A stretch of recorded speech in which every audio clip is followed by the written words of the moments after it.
It is not often that I start this show with a soundbite, but tonight calls for an exception. I'd like you to listen to this. એમાં એક નવી મુસીબત દુનિયા સામે આવી છે. અન્નના ભંડાર ખૂટવા માંડ્યા છે.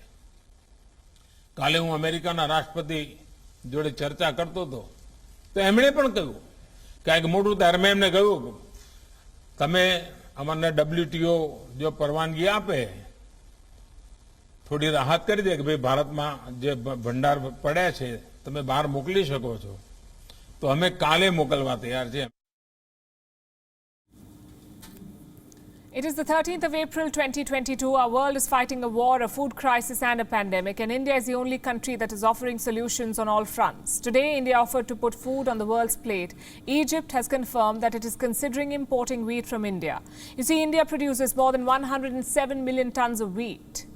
It is now preparing to export more than 7 million tons from its stock. India could soon be sending wheat to Nigeria, Turkey, Vietnam, among other countries. And these countries depend on wheat from Ukraine and Russia. But these two countries are at war.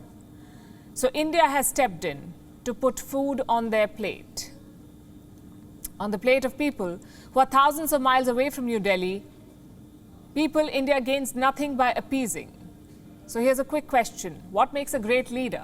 A corporate pundit will tell you, above all, a leader must be a problem solver. And that's true not just for boardrooms, but also global crisis rooms. Even at the world stage, a leader is one who solves a crisis. India has been that leader for the last few years. This story begins in the year 2020. The Wuhan virus was declared a pandemic. Doctors were struggling to understand it. People were falling sick and dying. Around the same time, a medicine called hydroxychloroquine or HCQ was presented as a possible lifesaver. Studies were yet to back it. What the world needed at that point was not peer reviews but hope, and India gave that hope. In the first 2 months of the pandemic, India supplied HCQ and paracetamol to 120 countries. At a time when the world was banning export of essentials, India sent medicines to at least 40 countries free of cost, 40 countries. I remember India's Commerce and Industry Minister, Mr. Piyush Goyal, making a very interesting comparison. He said, during turbulence, a captain advises you to fasten your own seatbelt first before helping others.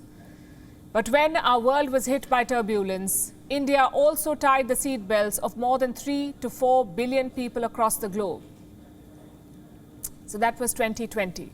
With 2021 came the race for Wuhan virus vaccines. The West began hoarding. Canada bought 9 shots for every citizen. 9. The United Kingdom got 5 shots for every citizen. The European Union ordered 1.6 billion doses for an adult population of 375 million. Do the math.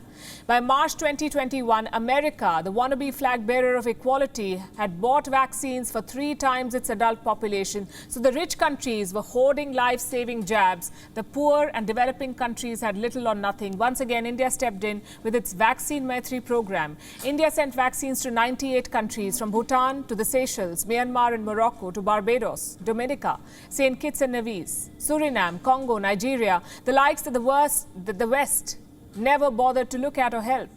Until, of course, everyone at home was vaxxed and the leftover shots began expiring. Then we have China. China did send some aid. Some 165 million Chinese vaccines to Latin America and the Caribbean. But these shipments came loaded with a PR campaign or letters for political favors. In Honduras, for example, vaccines were reportedly part of a barter deal. China gives jabs, Honduras snaps ties with Taiwan. India sent 175 million vaccines with no strings attached. China leveraged its vaccines to push Beijing's political agenda. The West leveraged its money power to hoard. India leveraged its position as the world's pharmacy to push for vaccine equity. Again, India was part of the solution. The year 2022 brought a new set of problems. Russia invaded Ukraine, a war broke out in Europe. The West had been fanning these flames and it was quick to pick sides. More than 1 month on, Ukraine is in a shambles and the rest of the world is suffering the consequences. Inflation has shot through the roof. There's a shortage of wheat and essential food items. Russia, remember, is the world's largest exporter of wheat. Ukraine supplies 10% of global wheat.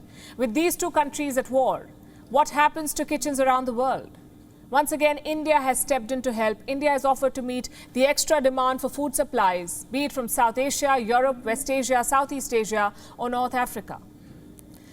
Like you heard the Indian Prime Minister say, India is offering to put food on plates around the world. India is offering to be a part of the solution once again.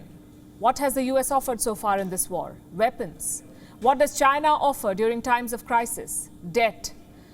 Look at Sri Lanka, a problem generously contributed to by China. Where is China now? Where is America? You see, it is very easy to take a hard stand on wars, flood a country with weapons, help your own defense industry in the process. But it takes leadership to offer real solutions, and India has been offering solutions to problems, not sanctions, prioritizing peace over politics and people over political lobbies. WION is now available in your country. Download the app now and get all the news on the move.